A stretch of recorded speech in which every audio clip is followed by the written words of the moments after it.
Good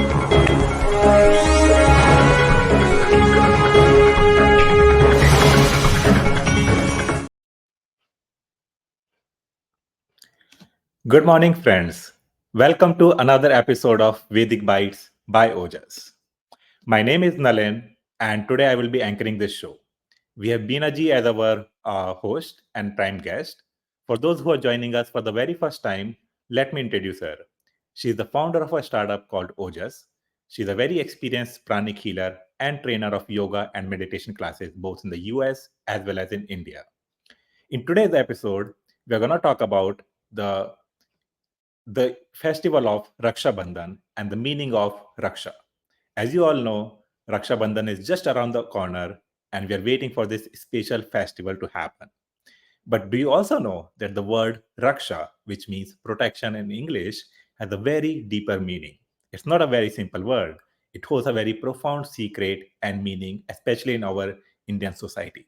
So, in today's episode, we're going to talk about this hidden meaning of Raksha Bandhan and the role it plays in our lives.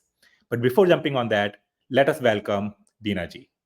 Beena ji, please welcome to the show. Namaste. Welcome. Let's begin this episode with a quick chant of Gayatri Mantra, and then we'll dive into the questions. ॐ भूर्भुवः स्वः तत्सवितुर्वरेण्यं भर्गो देवस्य धीमहि धियो यो नः प्रचोदयात्. Thank you. So, the first question I have for you is what is the true meaning of Raksha or protection and how it can be achieved in our lives? Protection is something that not only humans but every living beings desire. Whatever it's a person, an animal, a bird, or even a tiny creature, every living being strives to protect its life.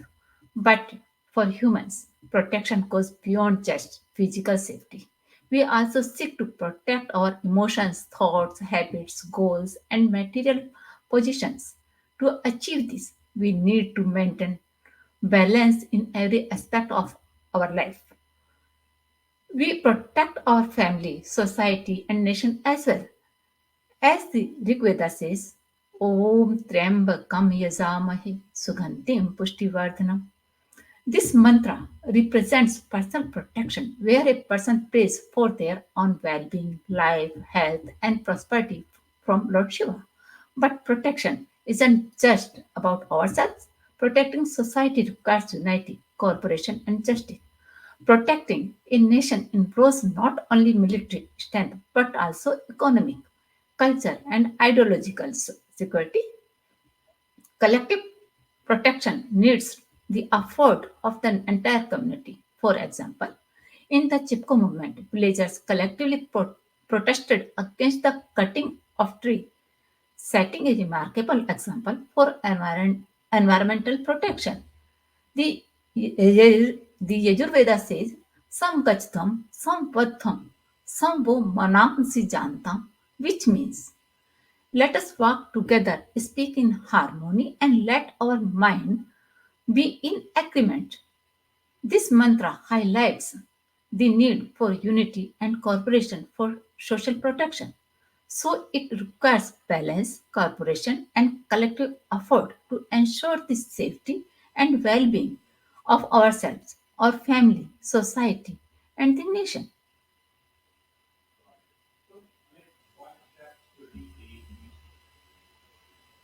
Sorry, my mic was muted.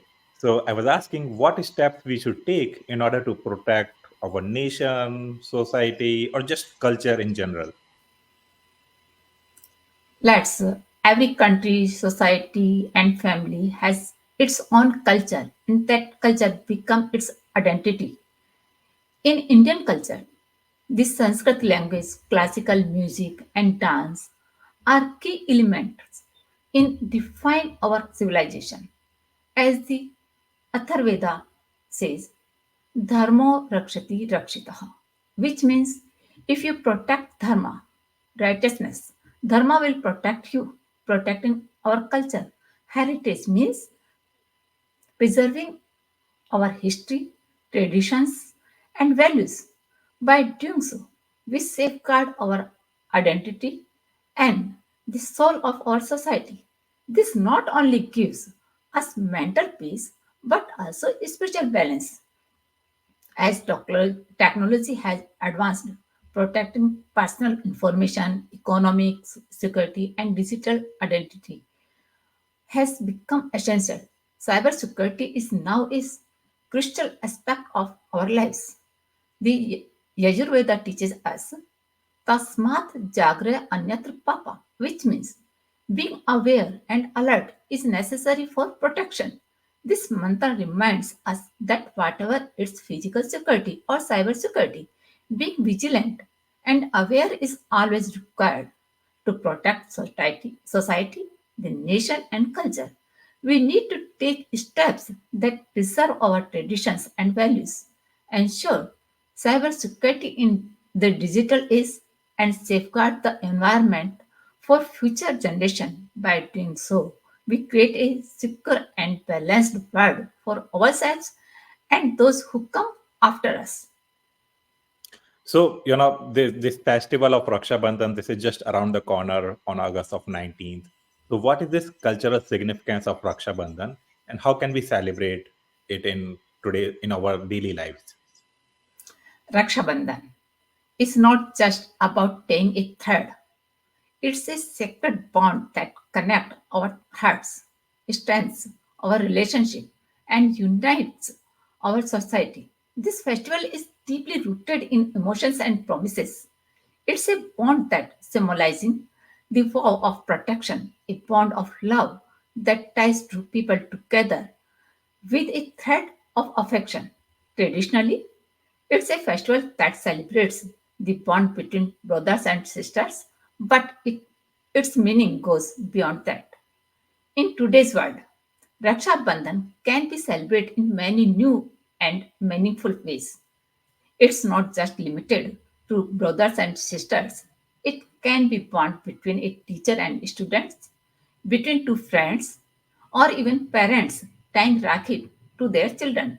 It's about extending the promises of protection and love to anyone you care about.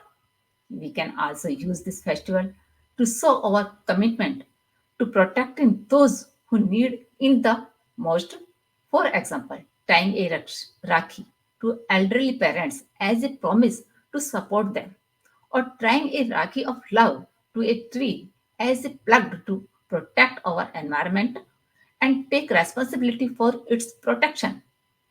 So let's celebrate Raksha Bandhan in a new way. Raksha Bandhan is more than just a ritual. It's a reminder that we are all connected and we all have a responsibility to protect and care for each other, our society, and our planet. I loved how you expanded on the meaning of Raksha Bandhan, that it's not just a symbolic relationship between brothers and sisters, but it's a reminder that we need to protect and care for each other and for society in general. So, thanks a lot for sharing those. In the next segment, uh, I think we would love to talk about a yoga mudra and just um, expanding and relating it to how we can take care of protect our health as well using yoga. Yeah, today we explain Dola Hastamudra. Yoga is the science of living life. It's essential for daily life and beneficial for people of all ages. By practicing yoga, you can protect yourself from stress and other illnesses, making your life more positive and happier. Dola Hast Mudra. Dola Hast Mudra is a hand gesture used in Indian dance and yoga. This mudra helps expresses specific emotions or feelings. In yoga, Dola Hast Mudra is used to focus the mind, stabilize the body, and balance physical energy. It is also used to show physical balance and control. How can made it? You can show in this picture. In this mudra, both hands are kept loosely while the sides with the palms facing and lights and the fingers naturally stand without any tension. The palms are open and facing downwards. The elbows are straight and relaxed, while the shoulders, neck, and head are kept in a natural, comfortable position. The body remains straight and stable, creating a sense of balance and calm throughout. Dola Mudra is often used to express calmness, restraint, waiting, stability, or a state of decision making. It brings a sense of inner peace and deep concentration. Though this mudra appears simple, it holds deep meaning and emotion. You can do it 10 to 15 minutes in the morning daily. Great. Thank you for sharing this. And this brings us to the end of our episode.